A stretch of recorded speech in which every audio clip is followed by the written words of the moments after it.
한밤중 바람조차 잠든 고요한 때였습니다. 평산 고을 외곽의 낡은 기와집 안방에는 묵직한 나무 함 하나가 조용히 놓여 있었고 그 안에는 은자 꾸러미들이 가지런히 담겨 있었습니다. 그 앞에는 연석이의 계모 진씨와 중매를 맡은 여인이 마주 앉아 있었지요.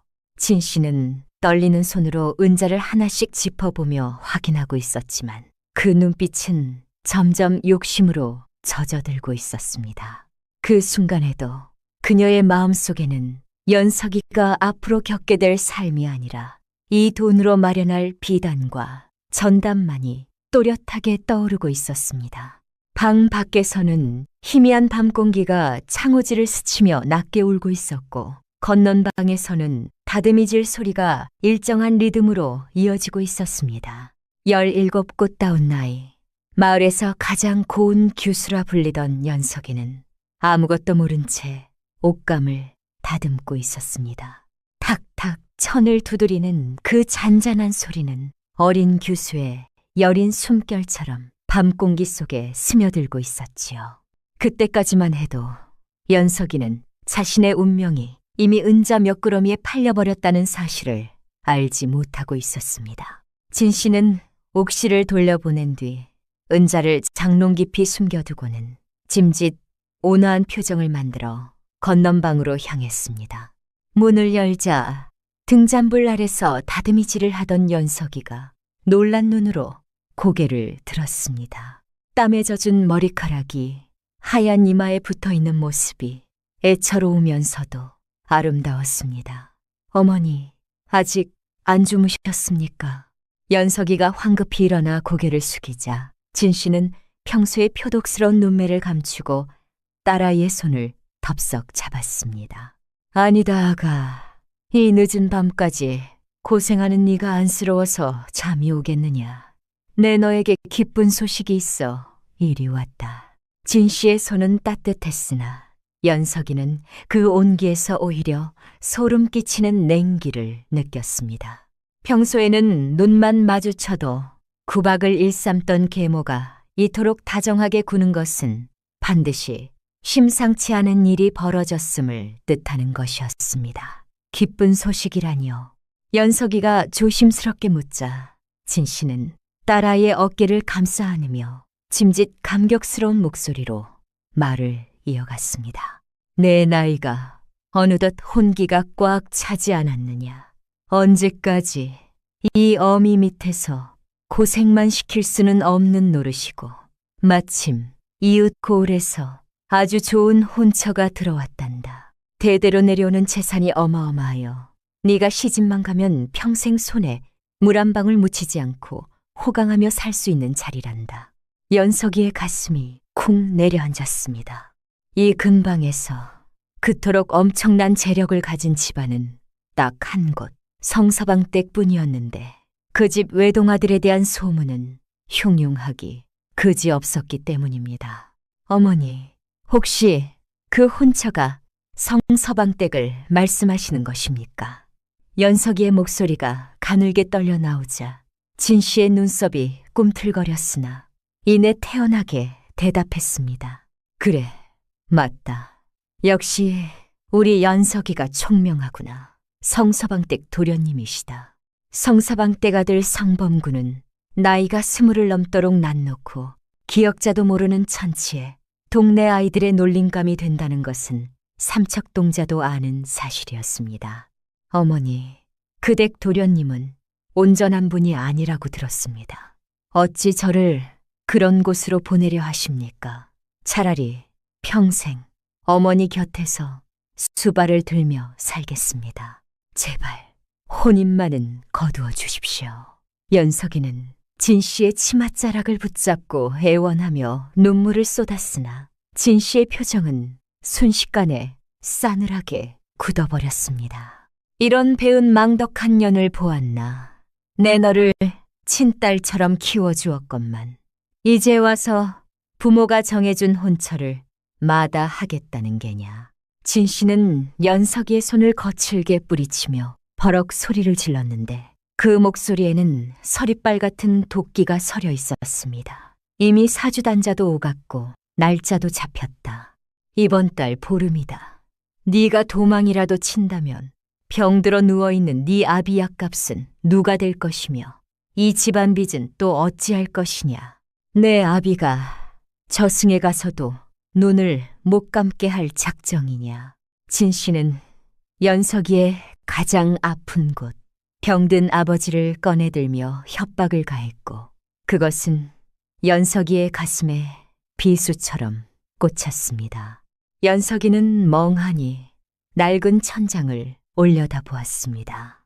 거미줄이 얽혀있는 그 천장이 마치 자신의 처지처럼 느껴져 비참함을 더했습니다. 아버지는 몇 해째 원인 모를 병으로 자리에 누워 계셨고 집안의 실권은 이미 계모 진 씨에게 넘어간 지 오래였습니다.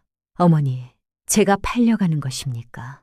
그 많은 은자를 받고 저를 넘기시는 것입니까? 연석이가 젖은 눈으로 진 씨를 올려다보며 묻자 진 씨는 움찔하는가 싶더니 이내 표독스러운 얼굴로 쏘아붙였습니다. 팔려가다니 말버릇이 그게 뭐냐. 다 너 잘 살라고 하는 짓이다. 가난한 선비한테 시집가서 평생 굶주리느니 바보 신랑이라도 부잣집 안방마님이 되는 게 100배 낫지 않느냐. 잔말 말고 혼례 준비나 해라. 진 씨는 방을 나가버렸고 문이 닫히는 소리는 마치 감옥의 철문처럼 육중하게 울려 퍼졌습니다. 홀로 남겨진 연석이는 다듬이돌 위에 엎드려 소리 죽여 오열했습니다. 그녀의 눈물은 차가운 돌 위로 떨어져 얼룩을 남겼습니다. 바보에게 시집가서 평생을 수발들며 살아야 한다는 끔찍한 미래보다 자신을 돈 몇 냥에 팔아넘긴 계모의 비정함과 그것에 맞설 수 없는 자신의 무력함이 더욱 뼈저리게 다가왔습니다. 어머니, 어찌 저를 두고 먼저 가셨습니까? 저더러 이 지옥 같은 세상에서 어찌 살라고. 연석이의 슬픈 독백은 새벽바람에 흩어져 허공으로 사라졌고 아무런 대답도 들려오지 않는 정막만이 그녀를 감쌌습니다. 다음 날부터 집안은 혼례 준비로 분주해졌으나 연석이에게는 그 모든 과정이 마치 자신의 장례식을 준비하는 것처럼 느껴졌습니다. 진 씨는 매파옥 씨와 수시로 드나들며 입이 귀에 걸려 있었고 마을 사람들은 쑥덕거리며 연석이를 동정하거나 비웃었습니다. 저 고운 것이 바보한테 시집을 간다지. 계모 등살에 못 이겨 팔려가는 게지. 그래도 성서방댁이면 돈방석에 앉는 거니 팔 잡힌 거 아닌가. 우물가 아낙네들의 무심한 말들은 바람결에 실려 연석이의 귀에 꽂혔고 그녀는 수치심에 고개를 들 수조차 없었습니다. 연석이는 바늘에 찔려 피가 맺히는 줄도 모르고 밤새도록 홀레복에 술을 놓았는데 붉은 비단 위로 떨어진 핏방울이 마치 그녀의 운명을 예고하는 불길한 징조처럼 번져나갔습니다. 혼례를 사흘 앞둔 밤, 연석이는 몰래 아버지의 방을 찾았습니다. 앙상하게 마른 아버지는 기침을 토해내며 잠들어 있었고 연석이는 그 거친 손을 잡고 하염없이 눈물을 흘렸습니다. 아버지, 불효녀 연석이는 이제 떠납니다. 부디 건강하시고 오래오래 사십시오. 제가 비록 바보에게 시집가지만 그곳에서 죽지 않고 살아남아 아버지 약값은 꼭 되겠습니다. 의식이 흐릿한 아버지는 연석이의 울음소리에 잠시 눈을 떴으나 초점 없는 눈동자로 허공을 응시하다 다시 깊은 잠에 빠져들 뿐이었습니다. 연석이는 아버지 머리맡에 물그릇을 갈아두고 조용히 방문을 닫고 나왔는데 등 뒤로 느껴지는 아버지의 얕은 숨소리가 그녀의 발목을 잡는 듯하여 몇 번이고 뒤를 돌아봐야만 했습니다. 마침내 혼례 당일이 밝아왔습니다. 연석이의 집 앞마당은 아침 일찍부터 성서방댁에서 보낸 가마꾼들과 구경꾼들로 북적거렸습니다.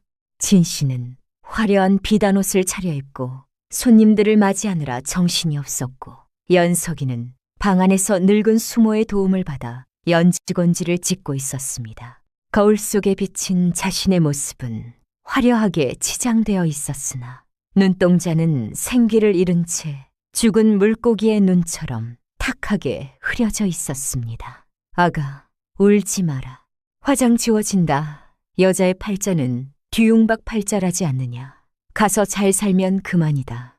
수모가 위로한답시고 건넨 말은 오히려 연석의 상처를 후벼 파는 칼날이 되었고 그녀는 입술을 꽉 깨물어 터져나오는 울음을 삼켰습니다. 밖에서 신랑 입장을 외치는 소리가 들려오지 않는 것으로 보아 신랑은 오지 않고 가마만 보낸 모양이었습니다.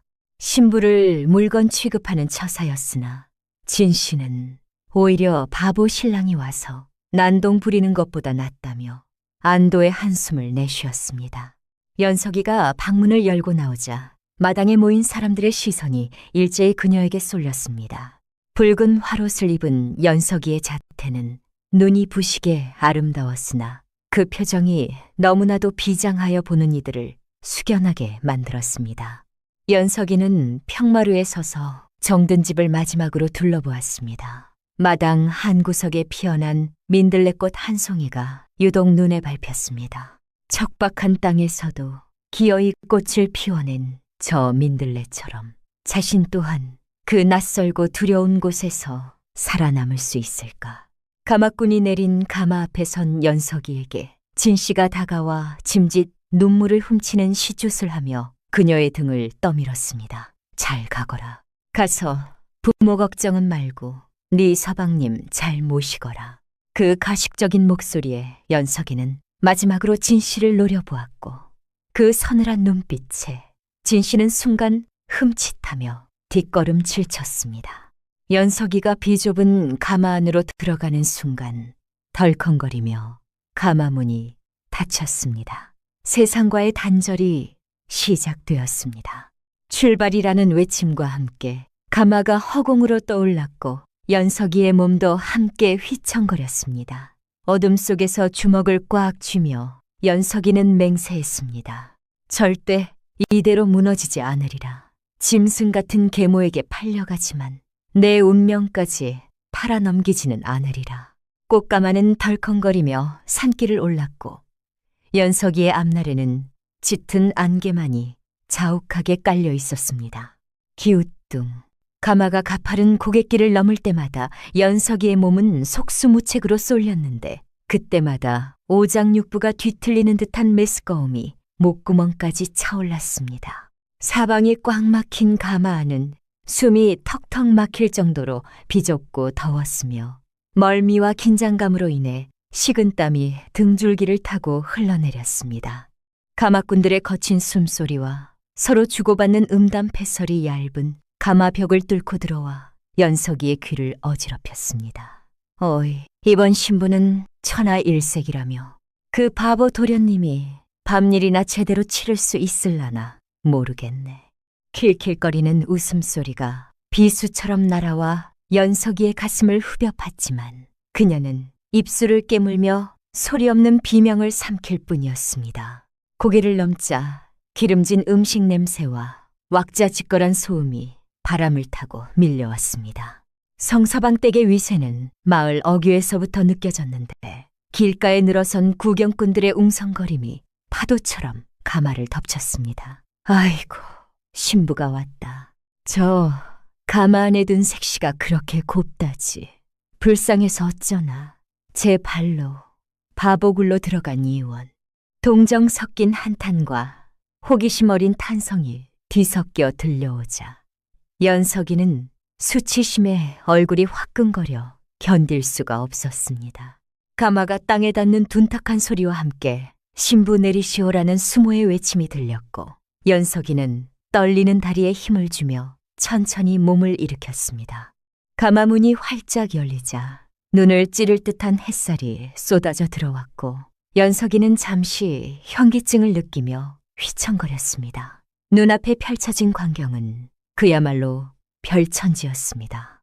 으리으리한 기와집은 끝이 보이지 않을 정도로 넓었고 마당에는 색색의 차일과 산의 진미가 차려진 상들이 즐비했으나 연석이의 눈에 그 모든 풍요로움은 자신을 가두기 위한 화려한 세 장의 장식품으로만 보였습니다.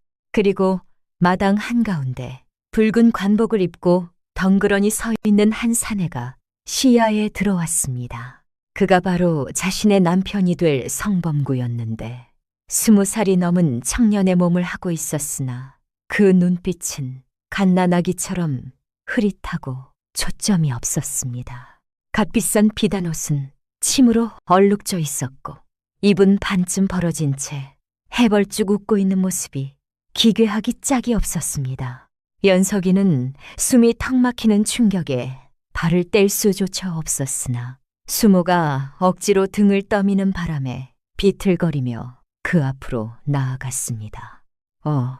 섹시다. 예쁜 섹시다. 히히.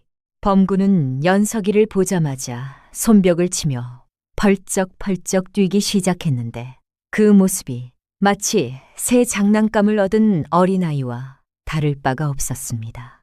그는 예법도 무시한 채 연석이에게 달려들어 족두리를 만지려 했고 당황한 하인들이 그를 뜯어 말리느라 혼례청은 순식간에 아수라장이 되었습니다. 도련님, 이러시면 안 됩니다. 점잖게 계셔야지요. 늙은 유모가 범구의 소매를 잡아당기며 애원했으나 범구는 막무가내로 몸을 비틀며 괴성을 질러댔습니다. 놔, 색시 만질 거야. 반짝반짝한 거 만질 거야. 그 꼴을 지켜보던 하객들 사이에서는 비웃음과 혀를 차는 소리가 터져나왔고 연석이는 고개를 깊이 숙인 채 붉게 달아오른 얼굴을 감출 수밖에 없었습니다. 안채 대청마루에는 성서방 내외가 근엄한 표정으로 앉아 있었으나 그들의 눈빛에는 초조함과 민망함이 역력했습니다. 그들에게 있어 이 혼례는 가문의 대를 잇기 위한 성스러운 의식이 아니라 사고뭉치 아들을 맡길 번듯한 보모를 드리는 절차에 불과했습니다.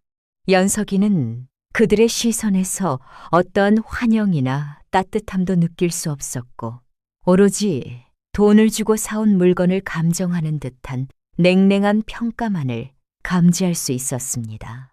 수모의 도움으로 겨우 초례청에 선 연석이는 맞절을 하기 위해 손을 올렸으나 신랑 범구는 절을 하는 대신 바닥에 엎드려 기어다니는 개미를 구경하느라 정신이 없었습니다. 도련님, 절을 하셔야지요. 집사가 다급하게 외쳤지만 범구는 개미다, 왕개미다 하고 소리치며 연석이의 치마폭 속으로 기어 들어오려 했습니다. 어머, 저걸 어째. 하객들 사이에서 경악 섞인 비명이 터져나왔고 연석이는 쏘스라치게 놀라 뒷걸음질 쳤습니다. 하인들이 황급히 달려들어 범구를 끌어냈고 범구는 바닥에 드러누워 발버둥을 치며 울음을 터뜨렸습니다. 으앙, 아파. 색시가 나 싫어해. 나 집에 갈래. 혼례마당은 순식간에 난장판이 되었고 엄숙해야 할 혼례는 한편에 저질스러운 희극으로 전락하고 말았습니다. 연석이는 멍하니 서서 울부짖는 신랑을 내려다보았는데 그 순간 마음속에서 무언가가 툭 하고 끊어지는 소리가 들렸습니다. 이것이 내 운명이란 말인가? 내 운명이란 말인가? 그 속에서 저런 반편이와 평생을 살을 맞대고 살아야 한단 말인가? 눈물이 왈칵 쏟아지려 했으나 연석이는 입술을 깨물어 피를 내며 필사적으로 참았습니다. 여기서 울음을 터뜨린다면 저들의 조롱거리가 될 뿐이다. 죽더라도 내 자존심만은 지키리라. 그녀는 차갑게 식은 눈으로 소동을 바라보며 돌처럼 굳어 있었습니다. 우여곡절 끝에 혼례식이 끝나고 연석이는 신방으로 꾸며진 별채로 안내되었습니다. 방 안은 온갖 귀한 자개장과 비단 이불로 화려하게 장식되어 있었으나 그 공기는 무덤 속처럼 차갑고 적막했습니다. 수모와 하녀들이 물러가고 홀로 남겨진 연석이는 무거운 족두리를 벗어 내려놓고 거울 앞에 앉았습니다. 거울 속에 비친 자신의 얼굴은 창백하게 질려 있었고 짙은 화장은 눈물 자국으로 얼룩져 흉물스러워 보였습니다. 그때 문 밖에서 한여들이 쑥덕거리는 소리가 들려왔습니다. 세아 씨도 참 박복하시지. 저런 얼굴로 왜 이런 집에 팔려왔을까? 돈 때문이지. 뭐긴 뭐야.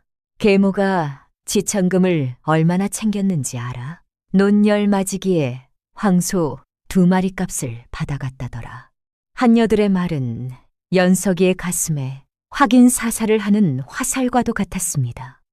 자신이 짐작했던 것보다 훨씬 더 큰 대가가 오갔다는 사실, 그리고 자신이 그저 가축처럼 거래되었다는 사실이 명백해지는 순간이었습니다. 연석이는 떨리는 손으로 소매 속에 숨겨둔 작은 은장도를 만지작거렸습니다. 차라리 이대로 목숨을 끊어버릴까 하는 극단적인 생각이 머릿속을 스쳤습니다. 하지만 그때 병든 아버지의 얼굴이 눈앞에 아른거렸습니다. 내가 죽으면 아버지는 누가 돌본단 말인가? 연석이는 은장도를 다시 품속 깊이 찔러 넣으며 흐느꼈습니다. 살아야 할 이유가 너무나도 명확했기에 그녀는 무너질 수 없었습니다. 밤이 깊어지자 밖에서 발소리가 가까워졌습니다. 도련님, 들어가세요. 예쁜 색시가 기다립니다. 하인의 목소리에 이어 문이 벌컥 열렸고 술 냄새와 음식 냄새를 풍기며 범구가 비틀거리며 들어왔습니다. 히히, 색시다. 내 방에 색시 있다. 범구는 방문을 닫을 생각도 하지 않고 연석이에게 다가와 침을 흘리며 웃었습니다. 연석이는 본능적으로 몸을 움츠리며 뒤로 물러났으나 등 뒤는 차가운 벽이었습니다. 범구의 눈빛은 욕망이라기보다는 호기심에 가까웠으나 성인 남성의 완력을 지닌 그가 어떻게 돌변할지 모른다는 공포가 연석이를 짓눌렀습니다. 밖에서는 짙게 쓴 동네 청년들이 킬킬거리는 소리가 들려왔습니다. 범구는 연석의 화려한 옷에 달린 놀이개를 신기한 듯 만지작거리더니 갑자기 연석의 손목을 덥석 잡았습니다. 그의 손은 축축하고 뜨거웠으며 그 힘은 생각보다 강했습니다. 색시야, 나랑 놀자, 응? 나랑 쎄쎄쎄 하자. 범구의 엉뚱한 말에 연석이는 잠시 멍해졌으나 잡힌 손목을 뿌리치기 위해 안간힘을 썼습니다. 도련님, 이러지 마십시오. 밤이 늦었습니다. 주무셔야지요. 연석이가 떨리는 목소리로 달래려 했으나 범구는 막무가내였습니다. 싫어. 안 잘 거야. 엄마가 색시랑 놀라고 했어. 아기가 생긴다고 했어. 범구는 아이처럼 떼를 쓰며 연석이의 몸을 껴안으려 달려들었습니다.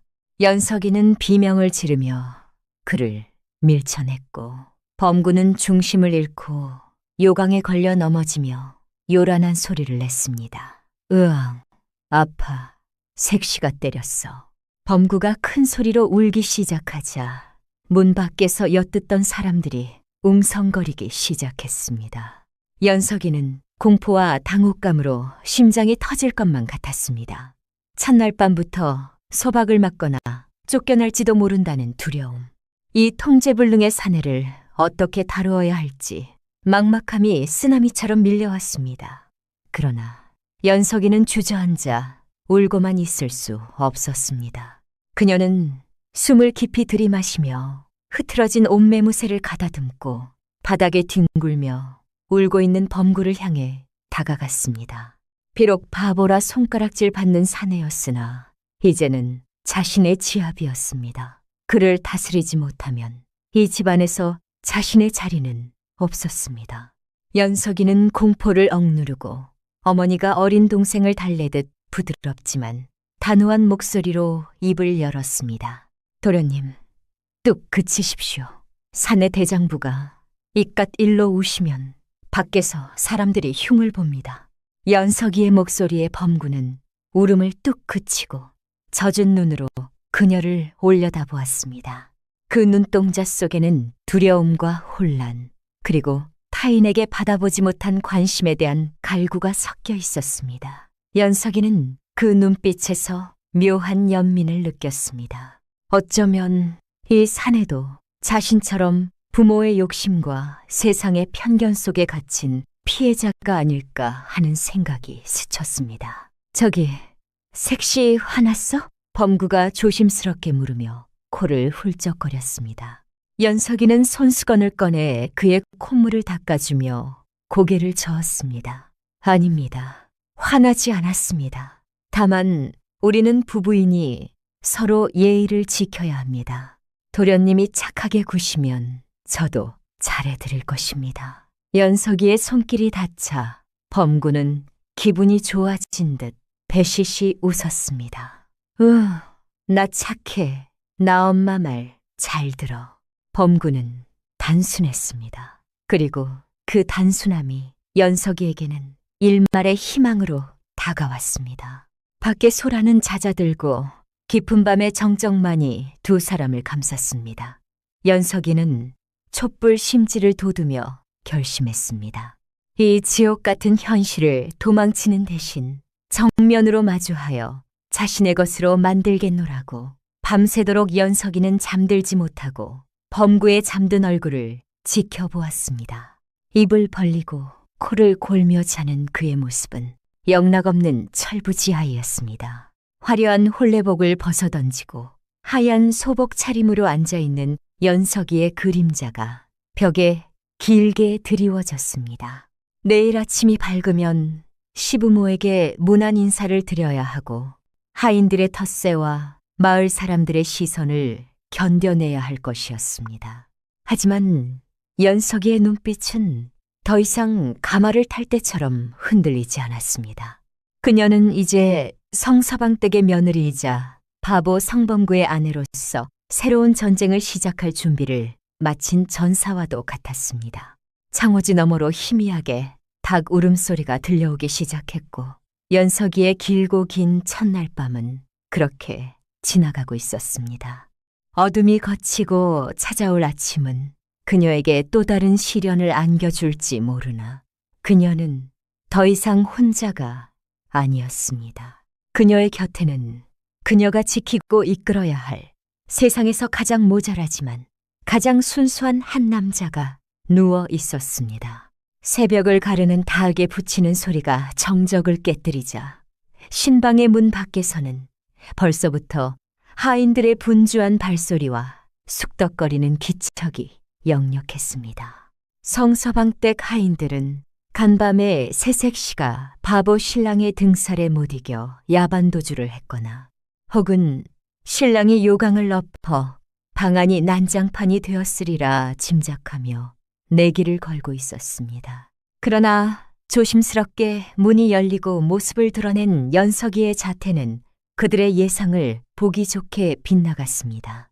그녀는 흐트러짐 없는 단정한 쪽진 머리에 옥색 저고리를 말끔하게 차려입은 모습이었습니다. 연석이의 얼굴에는 지난밤의 공포와 눈물 자국 대신 서리빨 같은 결기가 서려 있었고 그녀의 뒤로는 곤히 잠든 범구의 평온한 숨소리만이 들려올 뿐이었습니다.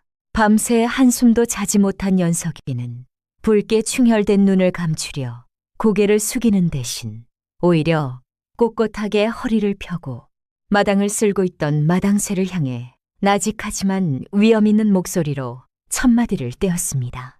세숫대야에 따뜻한 물을 받아 오너라. 서방님께서 곧 기침하실 것이다. 물을 떠온 하녀는 방안을 훔쳐보고는 입을 다물지 못했는데 평소 같으면 이불에 지도를 그리고 옷가지를 찢어 놓았을 범구가 마치 갓난아기처럼 이불을 꼭 덮고 얌전하게 자고 있었기 때문이었습니다. 연석이는 하녀의 무례한 시선을 눈빛으로 제압하며 물러가게 한 뒤 조용히 범구의 어깨를 흔들었습니다. 서방님, 일어나실 시간입니다. 날이 밝았습니다. 범구는 부스스 눈을 뜨더니 낯선 여인이 자신의 머리맡에 앉아있는 것을 보고 화들짝 놀라 뒷걸음질 쳤으나 이내 어젯밤의 기억을 떠올리고는 배시시 웃었습니다. 색시다. 예쁜 색시다. 헤헤, 색시 안 도망갔네. 범구의 천진난만한 웃음이 아침 햇살 속에 부서지자 연석이는 가슴 한구석이 찡해오는 것을 느꼈습니다. 이 사내는 바보가 아니라 그저 아무도 제대로 돌보지 않아 잘 크지 못한 아이일 뿐이었습니다. 연석이는 물수건을 짜서 범구의 눈곱 낀 얼굴을 정성스럽게 닦아주기 시작했습니다. 차가워. 싫어. 안 씻을 거야. 범구가 고개를 저으며 떼를 쓰자 연석이는 단호하게 그의 손을 잡았습니다. 서방님, 오늘 아버님과 어머님께 문안 인사를 드려야 합니다. 꼬질꼬질한 모습으로 가시면 저까지 꾸중을 듣습니다. 제가 서방님을 멋쟁이 도련님으로 만들어 드릴 테니 가만히 계십시오. 멋쟁이라는 말에 귀가 솔깃해진 범구는 얌전해졌고 연석이는 그의 헝클어진 머리카락을 빗겨 상투를 틀고 침이 묻은 낡은 옷 대신 빳빳하게 풀먹인 새 도포를 입혔습니다. 옷고름을 메어주는 연석이의 손끝이 범구의 가슴에 닿자 범구는 간지러운 듯 몸을 비틀면서도 연석이에게서 풍기는 은은한 향기에 취해 킁킁거렸습니다. 말끔하게 단장을 마친 범구의 모습은 놀라울 정도로 훤칠했습니다. 멍한 눈빛만 아니라면 어디 내놓아도 손색 없는 양반집 도령의 자태였기에 연석이는 잠시 그 모습에 넋을 잃고 바라보았습니다. 안채 대청마루에는 성서방 내외가 아침상을 받아놓고 근심 어린 표정으로 앉아 있었습니다. 며느리가 첫날 밤을 견디지 못해 소박 맞거나 도망치는 사태를 우려하던 참이었습니다. 그때 방문이 열리고 연석이가 범구를 앞세워 들어오자 두 노인의 눈이 휘둥그레졌습니다. 평소라면 뛰어들어와 밥상부터 엎거나 반찬을 손으로 집어먹었을 아들이 뒷짐을 지고 의젓하게 걸어들어와 자리에 앉는 것이 아닌가. 비록 걸음걸이가 다소 어색하고 눈동자는 여전히 불안하게 흔들리고 있었으나 깨끗한 의복과 단정한 용모는 난생 처음 보는 것이었습니다. 연석이는 범구 옆에 다소곳이 앉아 큰 절을 올렸습니다. 아버님, 어머님, 밤새 평안하셨습니까? 며느리 연석이 문안 여쭙니다. 그녀의 목소리는 옥쟁반에 구슬 굴러가듯 청아했고 절을 하는 자태는 기품이 넘쳐 흘렀습니다. 성서방은 들고 있던 숟가락을 떨어뜨릴 뻔하며 입을 딱 벌렸고 안방마님은 믿기지 않는다는 듯 눈을 비볐습니다. 이게 꿈이냐 생시냐. 우리 범구가 저리 멀쩡해 보이다니. 성서방의 떨리는 목소리에 연석이는 미소 지으며 대답했습니다. 서방님께서는 본래 심성이 곱고 맑은 분이십니다. 조금만 곁에서 도와드리면 금방 배우실 것입니다. 연석이는 식사 시간 내내 범구의 숟가락 위에 반찬을 올려주며 흘리지 않고 먹도록 조용히 코치했습니다. 범구가 손으로 잡채를 집으려 할 때마다 연석이가 눈짓을 주면 범구는 흠칫하며 다시 숟가락을 들었습니다. 이는 아침에 나오기 전 연석이가 손으로 드시면 오늘 밤 재미있는 옛날 이야기는 없습니다. 라고 엄포를 놓았기 때문이었습니다. 기적과도 같은 아침 식사가 끝나고 성서방은 감격에 겨워 눈시울을 붉혔습니다. 네가 복덩이로구나.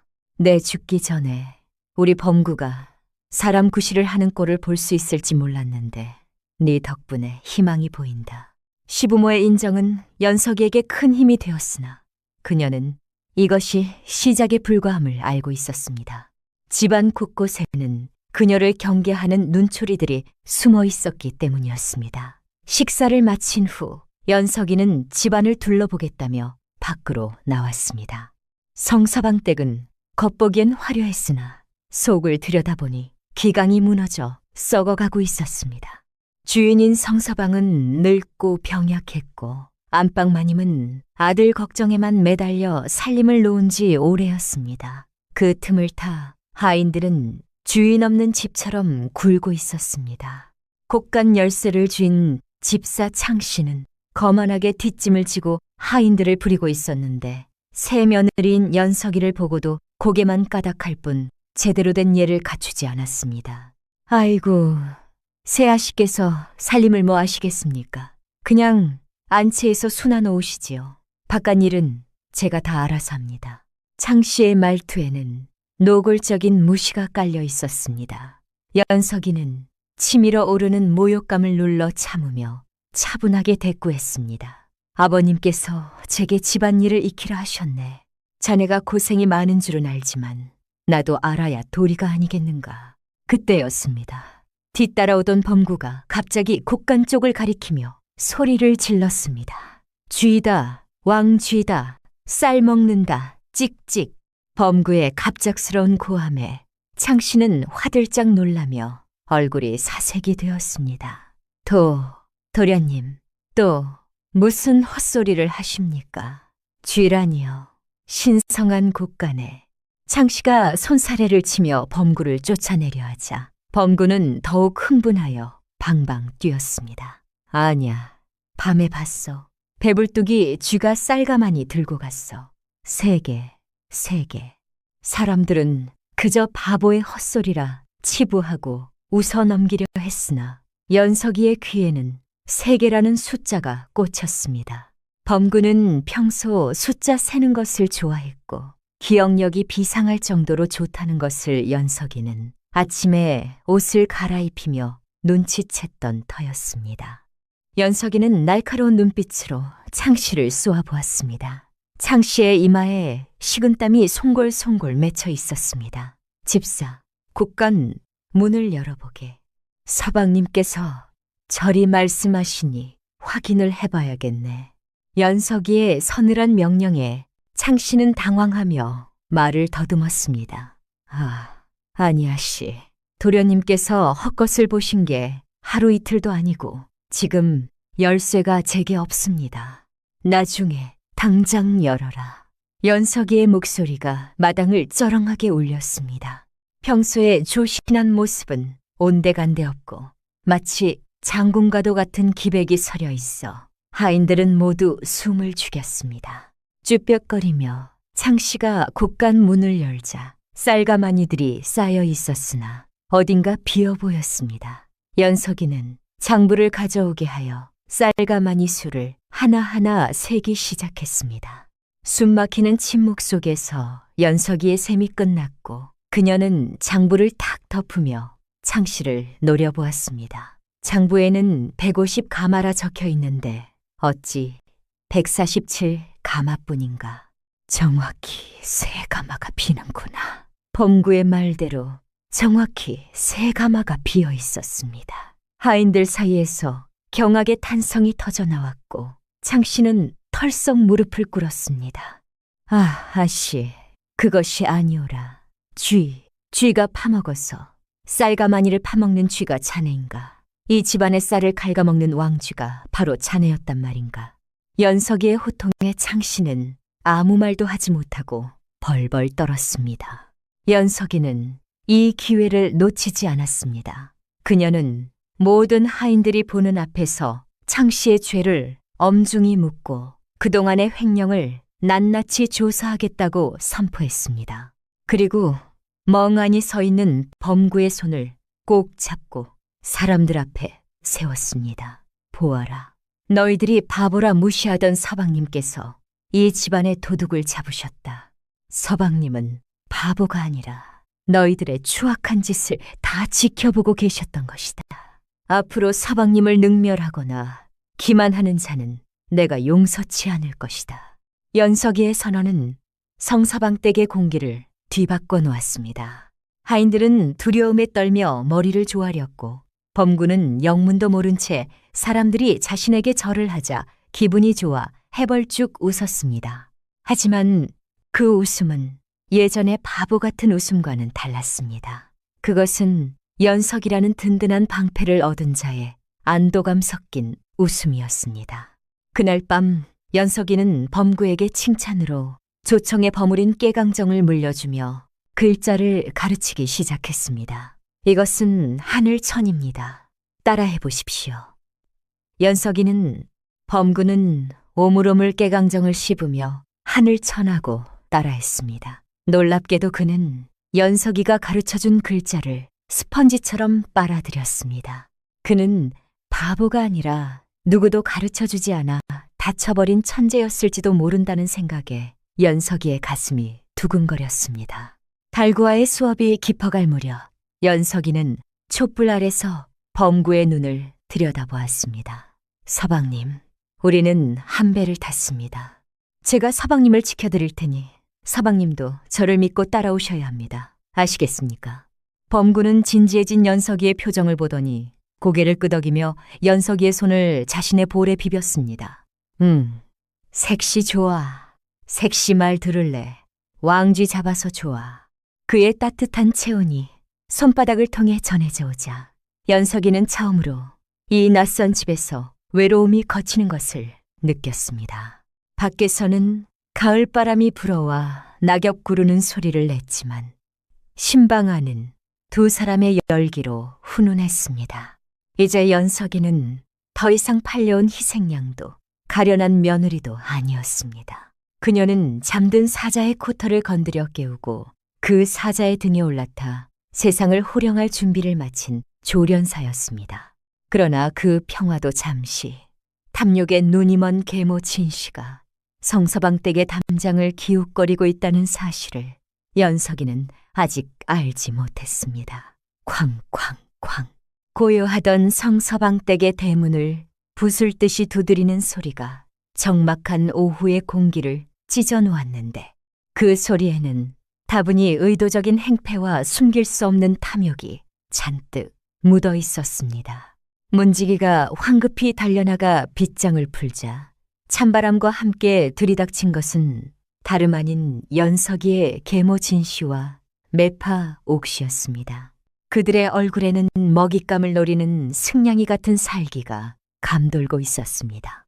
진씨는 대문이 열리기 무섭게 마당으로 들어서며 대성통곡을 하기 시작했는데 눈물 한 방울 나오지 않는 건조한 눈을 비비며 내지르는 그 곡소리는 듣는 이의 귀를 의심케 할 만큼 가식적이고 역겨운 것이었습니다.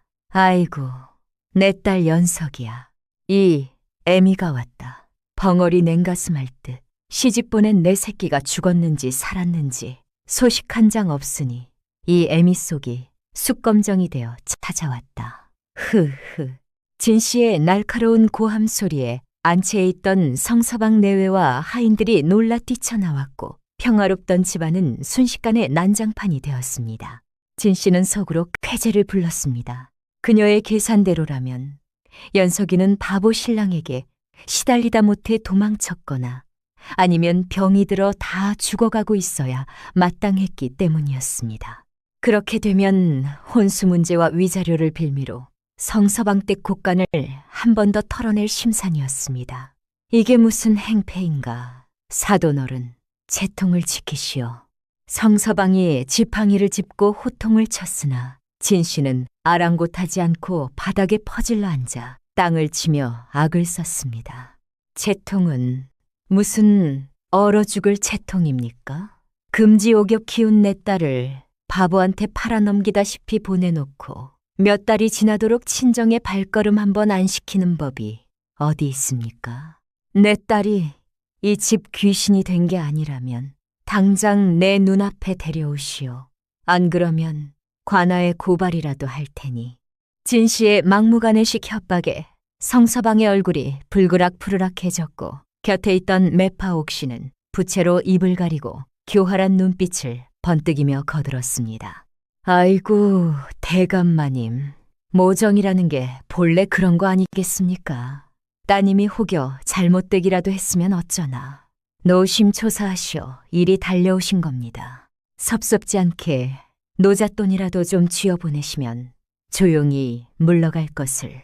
옥시의 말이 끝나기도 전에 안채 쪽에서 서늘하고도 위험 있는 목소리가 들려왔습니다. 누가 잘못되었다는 말씀이십니까, 어머니? 그 목소리는 차분했으나 마치 얼음장 밑을 흐르는 급류처럼 강렬한 힘이 실려 있었습니다. 마당에 모인 사람들의 시선이 일제히 안채로 쏠렸고 그곳에는 믿을 수 없는 광경이 펼쳐져 있었습니다. 연석이가 화려하지만 기품 있는 비단 한복을 입고 머리에는 옥비녀를 꽂은 채 꼿꼿하게 서 있었던 것입니다. 그녀의 곁에는 바보라 손가락질 받던 성범구가 훤칠한 키에 갓을 쓰고 의젓하게 서서 연석이의 손을 꼭 잡고 있었습니다. 진 씨와 옥 씨의 눈이 튀어나갈 듯 커졌고 입이 떡 벌어져 다물어지지 않았습니다. 꽤 죄죄하고 비참한 몰골을 예상했던 것과 달리 연석이는 그야말로 부잣집 안방마님의 태가 완연했기 때문이었습니다. 연석이는 천천히 계단을 내려와 진 씨 앞에 섰는데 그 눈빛이 어찌나 서슬퍼런지 진 씨는 저도 모르게 엉덩이를 뒤로 뺐습니다. 연석이야, 네가 살아있었느냐? 진 씨가 말을 더듬자 연석이는 싸늘한 미소를 지으며 대답했습니다. 살아있다마다요. 어머니께서는 제가 죽기를 바라셨나 봅니다. 그래야 또다시 이 댁에 와서 제 목숨값을 흥정할 수 있을 테니까요. 연석이의 정곡을 찌르는 말에 진 씨의 얼굴이 붉어졌으나 그녀는 이내 표정을 바꾸고 뻔뻔하게 나섰습니다. 인연이 애미를 보자마자 하는 말버릇이 그게 뭐냐. 나는 네가 걱정돼서 그래. 네가 잘 살고 있다니 다행이다만 친정아비 병구 안에 약값 한 푼 안 보내는 불효녀가 세상에 어디 있느냐. 네가 여기서 호의호식할 때 네 아비는 굶어 죽어가고 있다. 진 씨는 다시금 병든 아버지를 인질로 삼아 연석이를 압박하려 들었습니다. 예전 같으면 그 말에 기가 죽어 눈물을 흘렸을 연석이었으나 지금의 그녀는 달랐습니다. 그녀는 이미 사람을 시켜 몰래 친정에 약재와 쌀을 보내고 있었고 그 물건들을 진 씨가 중간에서 가로채 도박판과 치장거리로 탕진했다는 사실까지 파악하고 있었습니다. 약값이라 하셨습니까? 제가 지난달에 인편으로 보낸 산삼과 녹용 그리고 쌀 5가마니는 다 어디로 갔습니까? 연석이의 추궁에 진 씨의 눈동자가 흔들렸습니다. 보냈다니 나는 구경도 못했다. 네가 배달꾼을 잘못 썼겠지. 진 씨가 오리발을 내밀자 연석이는 곁에 서 있던 범구를 바라보았습니다. 범구는 연석이와 눈을 맞추더니 주머니에서 꼬깃꼬깃한 종이 한 장을 꺼내 펼쳐 보였습니다. 그것은 연석이가 보낸 물품을 진 씨가 수령했다는 확인증이었는데 그를 모르는 진 씨가 무심코 찍어준 지장이 선명하게 찍혀 있었습니다. 장모님, 이거 장모님 손가락 도장 맞지요? 제가 장터에서 봤습니다. 장모님이 쌀 팔아서 비단 옷 사고 엿사 잡수시는 거 봤습니다. 범구가 또박또박 그러나 어린아이처럼 순진한 말투로 말하자 진 씨는 쏘스라치게 놀랐습니다. 바보인 줄만 알았던 사위가 자신의 비리를 낱낱이 고발하고 있는 것이었습니다. 이 바보 녀석이 어디서 감히. 진 씨가 당황하여 범구에게 손찌검을 하려 들자 성서방이 지팡이로 바닥을 내리치며 호통을 쳤습니다. 멈추시오. 내 아들에게 손끝 하나라도 댔다간 관아에 넘겨 곤장을 치게 할 것이오. 성서방의 위세에 눌린 진 씨는 주춤거렸으나 이대로 물러설 수는 없다는 듯 마지막 발악을 시작했습니다. 좋소. 물건은 받았다 칩시다. 하지만 내 딸을 이리 훌륭하게 키워보냈는데 사돈댁에서 보낸 지참금이 너무 적어 억울해서 왔소. 애초에 약속한 금액의 반도 안 되지 않소. 우리 연석이 몸값이 그 정도밖에 안 된단 말이오. 진 씨는 적반하장으로 나오며 옥 씨에게 눈짓을 보냈습니다. 옥 씨 역시 이 판국에 한몫 챙겨야겠다는 생각에 맞장구를 쳤습니다. 그렇습니다, 대감마님. 제가 중간에서 다리 놓을 때 분명 논 15마지기 값을 주시기로 했는데 실제로는 10마지기 값도 안 들어왔습니다. 이는 명백한 사기 혼인입니다. 성서방은 어이가 없어 말문이 막혔습니다. 그는 분명히 옥 씨를 통해 엄청난 액수의 돈과 폐물을 보냈기 때문이었습니다. 무슨 소리냐. 내 분명 논 20마지기 값에 해당하는 은자를 옥시 자네에게 주어 보냈거늘. 분위기가 험악해지자 연석이가 앞으로 나섰습니다. 아버님, 잠시만 기다려 주십시오. 이 문제는 제가 밝혀내겠습니다. 연석이는 범구의 귀에 대고 무언가를 속삭였고 범구는 고개를 끄덕이며 옥시에게 다가갔습니다. 옥시는 덩치 큰 범구가 다가오자 겁을 집어먹고 뒷걸음질 쳤습니다. 범구는 옥시의 냄새를 킁킁 맡더니 코를 쥐며 말했습니다. 아이, 냄새나, 돈 냄새나, 할머니 치마 속에서 짤끄랑 소리나. 범구의 말에 사람들의 시선이 옥시의 불룩한 치마폭으로 향했습니다. 옥시가 당황하여 치마를 감싸 쥐려 할 때 범구가 순식간에 그녀의 허리춤에 매달려 있던 큼지막한 주머니를 낚아챘습니다. 이게 뭐야? 무거워. 범구가 주머니를 흔들자 묵직한 금부치들이 부딪히는 소리가 요란하게 났습니다. 연석이가 그 주머니를 받아들어 내용물을 쏟아내자 바닥에 쏟아진 것은 성서방땡 문양이 새겨진 은수저 세트와 금가락지, 그리고 진 씨가 숨겨두었던 엽전 꾸러미들이었습니다.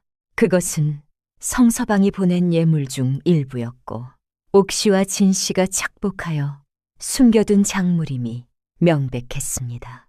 아니, 이건 제가 시집 올 때 어머니께 드리고 온 예물이 아닙니까? 어찌하여 매파 아주머니가 이것을 가지고 계십니까? 연석이의 날카로운 질문에 옥시는 얼굴이 사색이 되어 털썩 주저앉았습니다. 진 씨 역시 다리가 풀려 비틀거렸습니다. 두 사람의 공모 관계가 만천하에 드러나는 순간이었습니다. 진 씨는 지참금의 대부분을 가로채고도 모자라 연석이가 시댁에서 쫓겨날 것을 대비해 남은 예물까지 옥시에게 맡겨두고 야금야금 빼돌리고 있었던 것입니다. 이 도둑년들이. 성서방은 분노하여 몸을 떨었습니다. 내 며느리를 물건 취급하여 팔아먹고 그것도 모자라 내 집안 재산까지 탐내다니. 여봐라, 당장 인연들을 포박하여 관하로 끌고 가라. 사기죄와 절도죄로 엄벌에 처하게 할 것이다.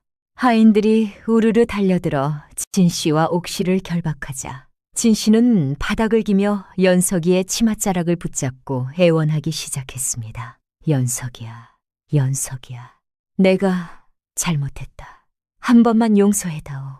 그래도 내가 널 키운 애미가 아니냐. 내 아비를 봐서라도 제발. 진 씨의 비굴한 목소리에 연석이는 잠시 흔들리는 듯 했으나 이내 그녀의 눈빛은 다시 차가워졌습니다. 그녀는 자신의 치맛자락을 잡은 진 씨의 손을 천천히 그러나 단호하게 떼어냈습니다. 어머니, 아니, 진 씨. 당신은 나를 딸로 생각한 적이 단 한 번이라도 있었습니까? 내가 추운 겨울날 찬물에 손이 트도록 빨래를 할 때, 내가 배가 고파 부엌 아궁이 앞에서 울 때 당신은 나를 쳐다보기나 했습니까? 당신이 나를 이 댁에 팔아넘긴 그 순간 우리의 인연은 이미 끊어졌습니다. 연석이의 목소리는 떨리고 있었지만 그 안에 담긴 슬픔과 분노는 주변을 숙연하게 만들었습니다. 나는 이제 성서방 댁의 며느리 성연석입니다. 내 아버지는 내가 모실 것이니 당신은 지은 죄에 대한 벌을 달게 받으십시오. 연석이의 매몰찬 선언에 진 씨는 절망적인 비명을 질렀고 하인들에게 질질 끌려 대문 밖으로 쫓겨났습니다. 옥시 역시 머리채가 헝클어진 채 끌려나가며 자신의 탐욕을 저주했습니다. 소란이 가라앉고 마당에는 다시 정적이 찾아왔습니다. 성서방은 상기된 얼굴로 며느리를 바라보며 말했습니다. 아가, 네가 참으로 큰일을 했다. 내 덕분에 집안의 우환을 덜어냈구나. 네, 너를 진정한 내 딸로 여기겠다. 시어머니 역시 눈물을 글썽이며 연석이의 손을 잡았습니다. 미안하다. 내가 너를 오해하고 처음부터 의심했었구나. 이리 귀한 며느리가 들어온 줄도 모르고 연석이는 시부모님께 깊이 고개를 숙였습니다. 과찬이십니다. 저는 그저 제 자리를 지키고 사방님을 지키려 했을 뿐입니다. 그때 곁에 있던 범구가 연석이의 소매를 잡아당겼습니다. 색시야, 나 잘했어. 나 나쁜 할머니 쫓아냈어. 범구의 눈빛은 칭찬을 갈구하는 강아지처럼 초롱초롱했습니다. 연석이는 빙그레 웃으며 범구의 머리를 쓰다듬어 주었습니다. 네, 서방님. 서방님이 제일 잘하셨습니다. 서방님 덕분에 제가 살았습니다. 연석이의 칭찬에 범구는 세상을 다 가진 듯 기뻐하며 마당을 뛰어다녔습니다. 만세. 색시가 나 칭찬했다. 나 이제 바보 아니다. 대장이다. 범구의 해맑은 웃음소리가 마당 가득 울려 퍼지자 성서방 내외도 하인들도 모두 덩달아 웃음을 터뜨렸습니다. 그것은 오랫동안 잊고 지냈던 진정한 가족의 웃음소리였습니다. 연석이는 그 모습을 바라보며 비로소 긴장이 풀리는 것을 느꼈습니다. 지옥 같았던 과거와의 고리는 끊어졌고 이제 그녀 앞에는 자신이 직접 일구어갈 새로운 미래가 펼쳐져 있었습니다. 그날 밤 연석이는 범구와 나란히 누워 천장을 바라보았습니다. 서방님, 이제 우리는 진짜 부부입니다. 아무도 우리를 갈라놓을 수 없습니다. 연석이의 말에 범구는 웅얼거리며 대답했습니다. 응, 부부, 좋아. 색시랑 평생 같이 밥 먹고 같이 자고 좋아. 범구는 연석이의 손을 꼭 잡고 잠이 들었고 연석이는 맞잡은 손에서 전해오는 온기를 느끼며 조용히 눈을 감았습니다. 창밖에는 초겨울 매서운 바람이 불고 있었지만 방 안은 그 어느 때보다 따뜻하고 평온했습니다. 폭풍우가 지나간 자리에 비로소 단단한 뿌리가 내리듯 두 사람의 운명은 이제 뗄 수 없는 하나가 되어 깊어가고 있었습니다. 하지만 이야기의 끝은 아직 맺어지지 않았으니 착한 이들에게 내려질 하늘의 진정한 보상이 기다리고 있었습니다. 세월은 유수와 같아 어느덧 성서방 땡마당에 세 번의 봄이 찾아왔고 앙상했던 살구나무 가지에는 다시금 흐드러지게 꽃망울이 터져 그 그윽한 향기가 담장을 넘어 마을을 뒤덮고 있었습니다. 3년이라는 시간은 강산도 변하게 한다지만 성서방 댁에 일어난 변화는 가히 개벽이라 할 만큼 놀라운 것이었습니다. 한때 웃음기 없이 적막하고 하인들의 기강이 무너져 쇠락해가던 집안은 이제 활기와 풍요가 넘쳐오르는 명문가로 거듭나 있었습니다. 이 모든 변화의 중심에는 연석이가 있었습니다. 그녀는 더 이상 수줍음 타던 새색시가 아니라 집안의 대소사를 쥐락펴락하는 실질적인 안주인이 되어 있었습니다. 이른 아침부터 연석이의 낭낭한 목소리가 안채를 울리면 게으름을 피우던 하인들은 벌떡 일어나 각자의 위치로 달려갔고 곳간에는 쌀가마니가 천장에 닿을 듯 쌓여 쥐새끼 한 마리 얼씬할 틈이 없었습니다.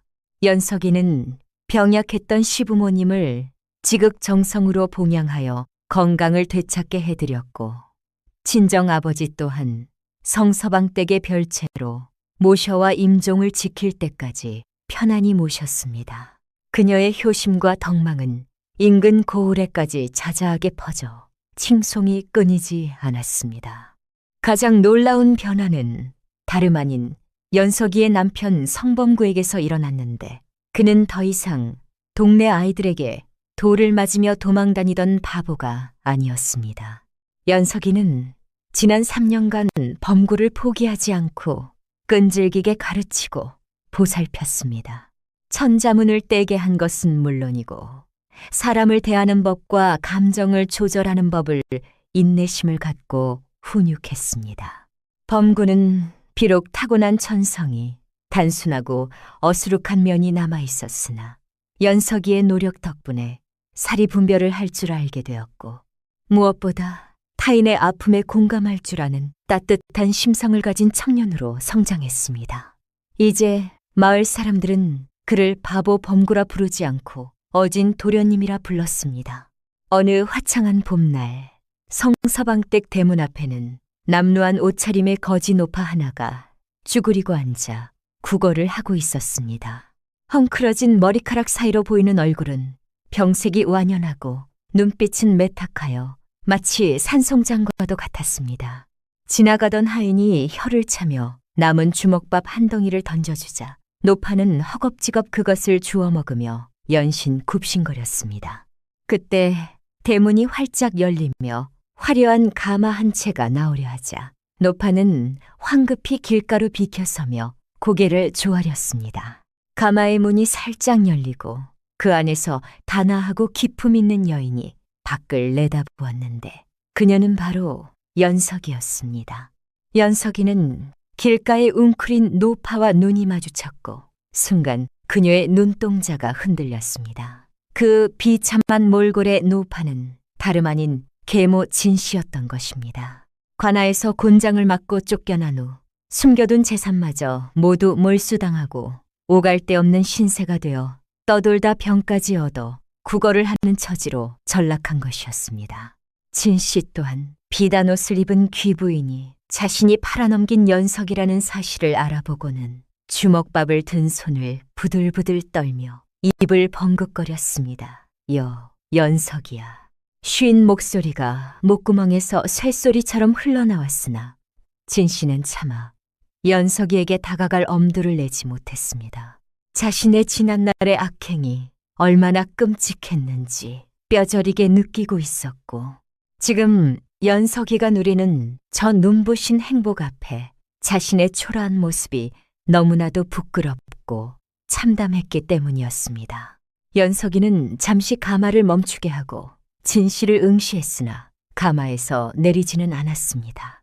대신 옆에 있던 한여에게 조용히 무언가를 지시했습니다. 한여는 엽전 2꾸러미와 떡이 담긴 보자기를 들고 가서 진씨 앞에 내려놓았습니다. 아씨께서 적선하시는 것이니 받으시오. 그리고 다시는 이 집 근처에 얼씬도 하지 마시오. 한여의 차가운 말에 진씨는 엽전 꾸러미를 끌어안고 땅바닥에 머리를 쳐박으며 오열했습니다. 그것은 감사의 눈물이 아니라 늦은 후회와 회한으로 점철된 핏눈물이었습니다. 연석이는 다시 가마문을 닫았고 가마꾼들의 우렁찬 구령 소리와 함께 멀어져 갔습니다. 악인에게 내리는 가장 큰 형벌은 자신이 짓밟으려 했던 사람이 가장 높이 비상하는 모습을 그저 진창 속에서 올려다보게 만드는 것이었습니다. 그해 늦가을 성서방 댁에는 또 하나의 경사가 났으니 바로 연석이가 건강한 사내 아이를 출산한 것이었습니다. 응애, 응애. 힘찬 울음소리가 안채를 가득 메우자 밖에서 초조하게 기다리던 성서방과 범구는 얼싸안고 덩실덩실 춤을 추었습니다. 아들이다. 우리 집안의 대를 이을 손자가 태어났다. 달구는 방으로 뛰어들어가 땀에 젖어 누워있는 연석이의 손을 잡고 엉엉 울음을 터뜨렸습니다. 색시야, 아파? 많이 아파? 내가 미안해. 으앙. 아이 아빠가 되어서도 여전히 눈물이 많은 범구의 모습에 연석이는 피로도 잊은 채 미소를 지었습니다. 서방님, 울지 마십시오. 기쁜 날입니다. 우리 아이 좀 안아보세요. 범구가 조심스럽게 핏덩이 아들을 안아들자 아기는 거짓말처럼 울음을 그치고 아비를 빤히 쳐다보았습니다. 그 작은 생명을 품에 안은 범구의 얼굴에서 장난기는 사라지고 비로소 한 가장으로서의 책임감과 벅찬 감동이 피어올랐습니다. 범구는 아기를 안고 마루로 나가 하늘을 우러러보며 외쳤습니다. 나는 바보다. 하지만 내 아들은 똑똑하게 키울 거다. 색시 말 잘 듣고 공부도 열심히 시켜서 정승판서 만들 거다. 범구의 엉뚱하지만 진심 어린 외침에 마당에 모인 사람들은 폭소를 터뜨리면서도 박수를 보냈습니다.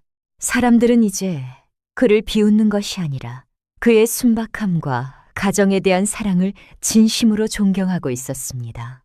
그날 밤 잔치가 끝나고 모두가 잠든 시각 연석이는 아이를 재우고 범구와 나란히 앉아 차를 마셨습니다. 창호지 문 밖에는 첫눈이 소복이 쌓이고 있었고 방 안은 화로의 온기로 따뜻했습니다. 범구는 찻잔을 만지작거리다가 불쑥 품에서 무언가를 꺼내 연석이에게 건넸습니다. 그것은 서툰 솜씨로 깎아 만든 나무 비녀였습니다. 이게 무엇입니까, 서방님? 연석이가 묻자 범구는 쑥스러운 듯 머리를 긁적였습니다. 장터 대장장이 아저씨한테 배웠어. 색시 주려고 색시 머리에 꽂으면 예쁠 것 같아서. 연석이는 투박하지만 정성이 가득 담긴 나무 비녀를 받아들고는 목이 메어 말을 잇지 못했습니다. 값비싼 옥비녀나 금비녀보다 이 나무 비녀야말로 세상에서 가장 귀한 선물이었습니다. 연석이는 범구에게 몸을 기대며 속삭였습니다. 서방님, 고맙습니다. 저는 이 세상에서 가장 행복한 여자입니다. 범구는 연석이의 어깨를 감싸 안으며 씩 웃었습니다. 나도 행복해. 색시가 있어서, 우리 아기가 있어서. 나 이제 바보 아니지. 연석이는 고개를 저으며 범구의 눈을 깊이 들여다보았습니다. 서방님은 한 번도 바보였던 적이 없습니다. 남들보다 조금 더 깨끗한 마음을 가졌을 뿐입니다. 그 깨끗한 마음이 저를 살리고 이 집안을 살렸습니다. 연석이는 지난 날을 회상했습니다. 계모의 탐욕에 의해 팔려오던 그 치욕의 밤. 절망의 구렁텅이에서 만난 것은 무시무시한 괴물이 아니라 세상의 때가 묻지 않은 순백의 영혼이었습니다. 사람들은 겉모습만 보고 범구를 바보라 손가락질했지만 진정 어리석은 자들은 돈과 욕심에 눈이 멀어 천륜을 저버린 계모와 매파 같은 인간들이었습니다. 지혜란 단순히 글을 많이 알고 셈을 잘하는 것이 아니라 사람의 마음을 얻고 지키는 데 있음을 연석이는 범구를 통해 배웠습니다. 그녀가 흘린 눈물과 인내의 시간들은 결코 헛되지 않아 이제는 튼튼한 뿌리가 되어 거목으로 자라나고 있었습니다. 세월이 흘러 성범구와 연석이 부부의 이야기는 전설처럼 후대에 전해졌습니다. 사람들은 그들을 일컬어 바보 신랑과 평강공주의 재림이라 불렀습니다. 성서방 댁은 대대로 번창하여 많은 학자와 덕망 있는 인재들을 배출했는데 그 후손들은 항상 조상인 범구의 순수함과 연석이의 지혜를 가훈으로 삼아 겸손하고 베푸는 삶을 살았다고 합니다. 어느 맑은 날 백발이 성성한 노부부가 된 범구와 연석이가 마루 위에 나란히 앉아 손자들의 재롱을 지켜보고 있었습니다. 범구는 여전히 연석이의 손을 꼭 잡고 있었고 연석이의 얼굴에는 온화한 미소가 번져 있었습니다. 색시야, 우리 다음 생에도 또 만나자. 그때는 내가 더 똑똑하게 태어나서 색시 고생 안 시킬게. 범구의 말에 연석이는 고개를 저으며 대답했습니다. 아닙니다, 영감. 저는 지금 이대로의 영감이 좋습니다. 다시 태어나도 저는 당신의 아내가 되어 당신의 그 고운 마음밭에 꽃을 피우며 살 것입니다. 바람이 불어와 마당의 꽃잎을 흩날리니 두 사람의 모습은 마치 한 폭의 그림처럼 아름답게 어우러졌습니다. 탐욕은 패망을 부르고 진심과 사랑은 기적을 만든다는 평범하지만 위대한 진리를 남긴 채 그들의 이야기는 따스한 봄의 햇살 속으로 녹아 들어갔습니다. 고난 끝에 피어난 행복은 그 어떤 보석보다 찬란하게 빛나고 있었으니 이것이야말로 하늘이 착한 이들에게 내리는 진정한 축복이 아니겠는가.